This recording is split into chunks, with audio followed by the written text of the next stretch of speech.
So tonight's workshop is going to focus around the fact that stress is part of life. And there are parts of stress that are actually positive, and there are parts that are negative. And it's really going to depend upon a lot of factors. So we're going to make sure we break it down. But ultimately, in the end, what we want is for you to take some actionable items that you can start to do something with what you may feel is distress or too much stress. So we'll go through some of these topics. Let's get into the good and bad stress. We're going to make sure that hopefully you walk away with understanding the science of stress, the different types. We're going to call it good and bad stress for simplicity, but we'll get into it. But that's number one, is where we want to talk about the science of it. We're going to learn some techniques for managing bad stress. That's ultimately the goal of this, is not so you can know about good stress, is really so how you can manage bad stress. At least for today, that's what we're going to get into. We could probably do a workshop on good stress, or hormesis as we call it. And then we're going to access types of stress in your life. We're going to help you determine where they're coming from a little bit and have some actionable items on how to improve or journal or to retrain your body into making some changes with the bad stress. So that's the big thing. So we'll talk about the science a little bit. Do you want to share a little on this one? So just know that your body has a built-in response. It's from when we lived in caves. It's your fight or flight. Do I have to run from a saber-toothed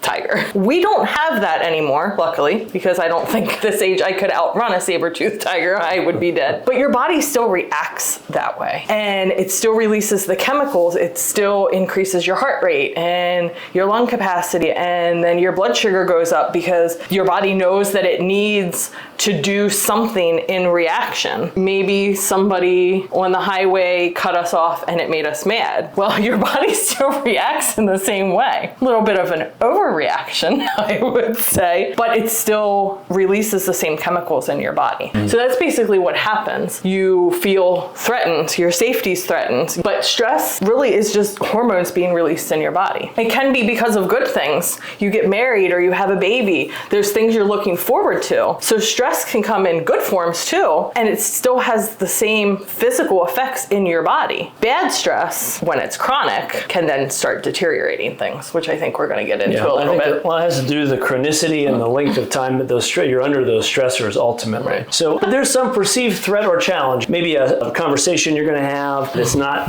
great. Maybe there's a deadline you have to meet. Maybe there's just chronic stressors, but your perceived threat or challenge ultimately affects your hypothalamus. Your hypothalamus is going to release hormones. Those are going to flood your system, and those hormones are going to have those physical responses that Victoria was talking about, right? Heart rate increases, blood sugar increases. Basically, your muscles are going to tense up, your breathing's going to quit, you're going to be ready for a fight, ultimately, right? Your brain is going to be kind of hyper aware of things, and there's certain parts of your brain that will be turned off because you need to be ready for that fight, and that's part of that challenge is those steps. So your body's going to react physically to those things. The terms to know, we're going to teach you the terms to know. That's the next slide. Why don't you talk about this, Victoria? Okay. First. So the bad stress, you're distressed, right? Good stress is that eustress? Is that how you pronounce that? Eustress? Like euphoria. Okay. And then hormesis is when you introduce stress into a controlled environment. So like a cold plunge or something that you're choosing to do because you know it's going to have good effects on your body, but you're kind of in control of how that's going. Temporary stress, which we'll get into. So those are, just remember, there's distress, eustress, and hormesis. Those are the three topics we're really going to talk about. But distress is the one that's the bad stress that we're talking about. There's a threat perceived or real or perceived,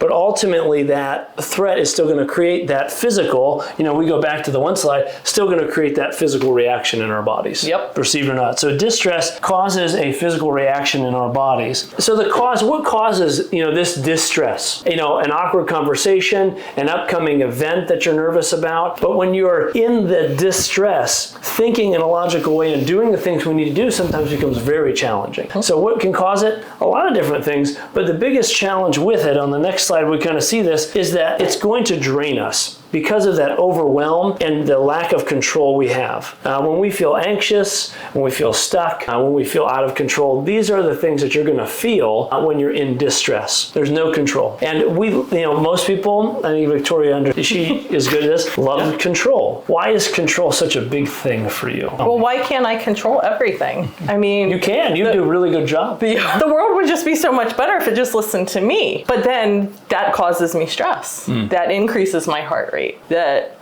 then I can't sleep at night. I can't lose weight. I eat all the bad things. It's like it's a snowball effect of, I have to have that control. But what is control? It's just an illusion, right? Well, I don't have the control. I say that you're want to control to try to limit stress. Yes. Or unexpected things, or things you don't want that might be distressful. You want to control the environment and the situation so that you don't have more stress. What you just said was your attempt to control caused even more stress than trying to just allow and accept that it might come. Yes, very much so. So eustress, what is it? Well, that's what is it? It's ultimately it's a good stuff. Well, it's a reaction to an emotional or mental challenge. So you might say to yourself, "This is hard, but I can do it." It's something that can help you thrive.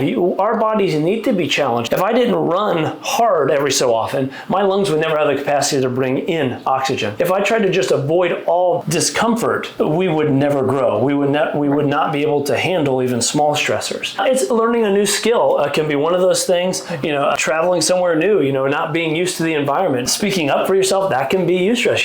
People being assertive and learning to express what they're feeling can be really, really hard. And so doing that in a way that's controlled and in a safe place, or at least in small bits, is very much a eustress. That's a eustress. It's a good stress. It feels energizing when you're done. It shouldn't feel draining. I can't remember some of the other terms that were on there. It's going to be energizing. Kind of like how you feel after a workout. Yeah. It's what you should, Right. It's going to feel like a challenge you can handle to some degree. And the more that you get used to it, the easier it becomes. And that's why it's always good to continue to challenge ourselves in different ways. So let's go to hormesis, just to touch on this. Hormesis is basically a small physical challenge or stress on your body. What hormesis is, and you've probably seen it becoming more and more of a thing, even fasting can be hormesis, for sure. I think the benefits physically to some fasting probably can be done in as little as maybe 12 hours, at least 16. So that's almost just sleeping and not eating like your breakfast. But your body all of a sudden is like, ooh, what's going on? This is a little stressful. I'm not used to this. I was preparing for some calories. And so that puts your body under some stress. It's tough, but it can make you stronger. Fasting, physical challenge can do that. This is kind of those, ice buckets, the cardio workouts. Those things are some of that hormesis, where you challenge your body. It may perceive you're going to die in a weird, cellular level. You might not mentally feel, well, maybe mentally you feel that way at a certain point,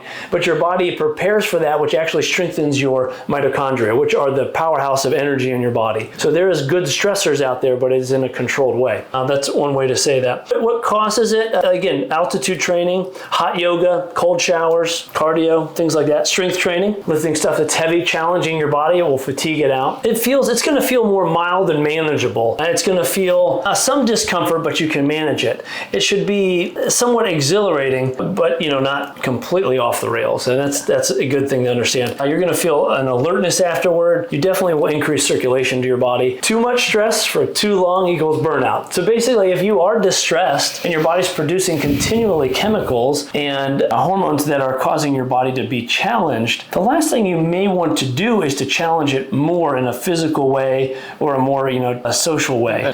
So anything. Yeah. So there's a balance between using eustress when you are distressed. You want to kind of reduce some of the load of the distress, which there's tools, again, we're going to try to give you, but increasing some of that eustress, I would say. Reframing is basically a mindset. You can shape how your body responds to stress. We need to reframe. Instead of thinking it's too much, I can't handle it, we're going to try to start to say things reframing. This is a challenge, not a threat. I'll grow from this. Positive self-talk has definitely had researched support in trying to help balance and improve our body's response to different things. So reframing is one tool. That's one tool. Maybe you say, well, you know what? I just feel like I'm lying to myself. I don't really believe it. I think that's very fair, because I think there is a truth behind trying to be positive and actually feeling positive. Some people can start to say, oh, it's so great, but really their body and the inside is not great. And there maybe is subconsciously not great. They may or may not know it. Hence why digging in and working with people, therapy, is very important. But reframing, if this can start to change the tide, it's a good thing. Next one would be regulation. You've probably heard of people who are dysregulated. Have you ever heard that term? We're probably all get dysregulated, but how do we regulate our bodies? Well, you can't think your way out of stress, which is kind of like with the first thing I was saying. If you can reframe it and start start to retrain it. And that may take, it's almost like if you're trying to memorize a talk or something, you need to just do it over and over. Reframing would be that. I just over and over, and eventually your body may actually learn and retrain. But regulation, you can't make your body trick it out of stress. Ultimately, you need to calm your nervous system. So regulation means that those hormones are affecting your nervous system. We need to regulate them. Yeah. I like meditation for this. Because meditation helps you to control breathing. Brain Tap's really good for that. There's a really good one about resetting your vagus nerve, which is the biggest nerve in your body that goes from your brain to your gut. You do a meditation on that, the Brain Tap? Yeah. There's a really good one in there on that. That's always my go-to when I know that I've reached that level of, all right, I got to do something. Like, just regular stuff isn't going to help this. I need to, like, I've hit that wall. I know that people are interested to learn, but gargling actually stimulates your vagus nerve. Really? Yeah.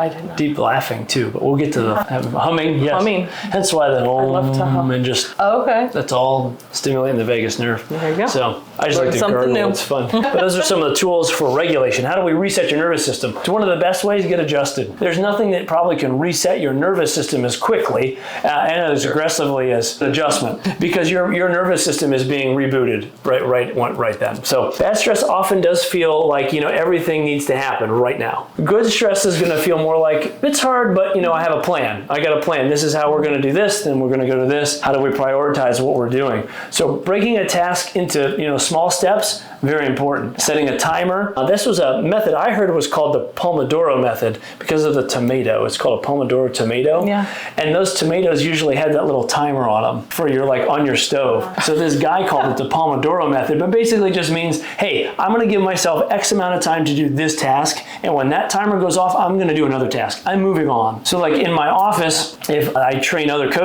doctors, they get overwhelmed. They're like, what do we do when I don't have, if I have time, what do I do? This or this? I could do so many things. So we set a priority. You should be doing this first. Well, if you're not adjusting someone, do this. If you're not doing this, you do this, but for 3 to 7 minutes. So you might have a flow chart, but you do it in small incremental bits. Like, well, I can do anything for 3 minutes. Like, journaling, that just sounds so stressed. Like, I don't want to write it on paper. I don't want to talk about it. 3 minutes. 3 minutes can go like that. So if you start to break it down, you start to see the changes can be very significant. And that's kind of what I think our one workshop that we did about the habits was 1%. It can have a huge effect. 1% of change every day lands you in a whole different ballpark. Don't go alone. Build a community. Have somebody to talk to. Have a good counselor in your back pocket. Have good friends that understand where you're coming from, or. Yeah.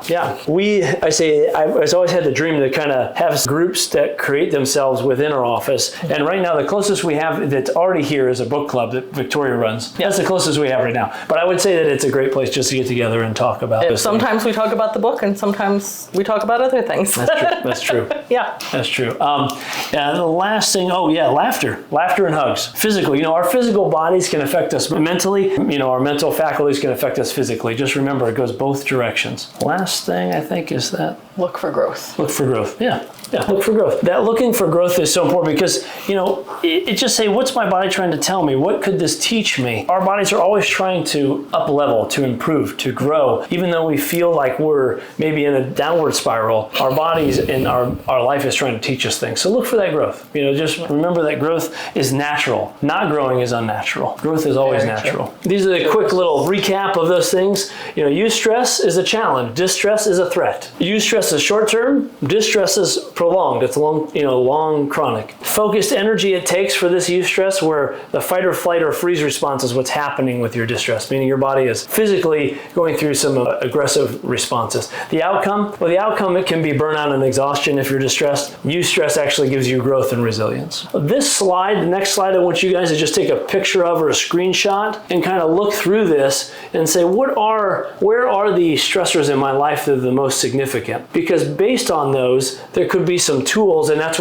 make sure you get it when you come in the office. We have a sheet that you can use when you know where your stressors are coming from. The sheet will help you to kind of say, hey, this is maybe one thing I could do for mental stress. This is one thing I can do with work-related stress. So identify your stressors, try to make a sense of, okay, well, this is where they are. Now, what do I do about them? That's kind of our next thing, is how do you support those things? Take another screenshot of the next one you'll see when Amy flips the slide. Take a screenshot of that. These are the tools. And if you need these, we can reprint them out for you. We've got a nice little worksheet that will help you with those things. things. Ultimately, again, I think our goal is to understand, number one, your physical complaints can be due to chronic stress. That you can use your physical body to strengthen your mental aptitude, but that we're all going through it, and we need support and we need tools. Little bits over a long time create a different life for you and for everybody else. But don't think this is too much info. There's one little piece that you can take home and use. Okay?